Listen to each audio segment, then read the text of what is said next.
جی، وزیر اعلیٰ سندھ سید مراد علی شاہ سیلابی صورتحال کا جائزہ لینے اور سیلاب متاثرین کو درپیش مسائل کو دیکھنے کے لیے ایک ماہ کے دوران دوسری بار ٹھٹہ پہنچ گئے۔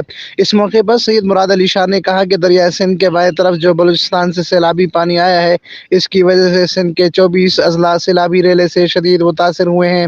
سندھ کے کچھ اضلاع ایسے بھی ہیں جو 90% تک پانی میں ڈوب چکے ہیں، جہاں پر ہزاروں متاثرین ہیں۔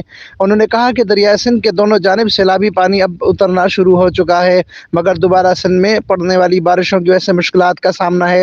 سندھ حکومت کی کوشش ہے کہ سیلابی پانی کو دریائے سندھ سے بغیر کسی نقصان کے سمندر تک پہنچایا جائے۔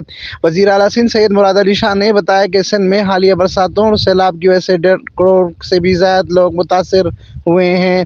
ریلیف کے کاموں کے سلسلے میں انہوں نے بتایا کہ سندھ میں ٹینٹوں کی ڈیمانڈ 15 لاکھ ہے، مگر ہم ابھی تک 2 سے 2.5 لاکھ ٹینٹ اور 1-2 لاکھ ترپال کی تقسیم متاثرین میں بانٹ چکے ہیں۔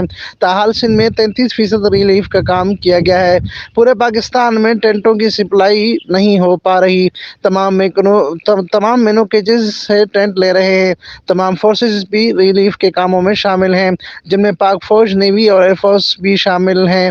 وزیر اعلیٰ سندھ سید مراد علی شاہ نے کہا کہ بین الاقوامی مدد بھی مل رہی ہے، لیکن جس بڑے پیمانے پر سیلاب آیا ہے، MDA سمیت وفاقی حکومت بھی ریلیف کے کاموں میں مدد کر رہی ہے۔ اس کے باوجود ہم تمام متاثرین کے پاس نہیں پہنچ پائے، اسی لیے میں سندھ کے سیلاب سے متاثرہ اضلاع اور علاقوں کا خود بھی دورہ کر رہا ہوں۔ وزیر اعلیٰ سندھ نے کہا کہ ہم متاثرین کے لیے راشن، یوٹیلیٹی پاکستان سمیت دیگر اداروں سے بھی لے رہے ہیں۔ Amin Farooqui, fire stone news, Thatta, Sindh.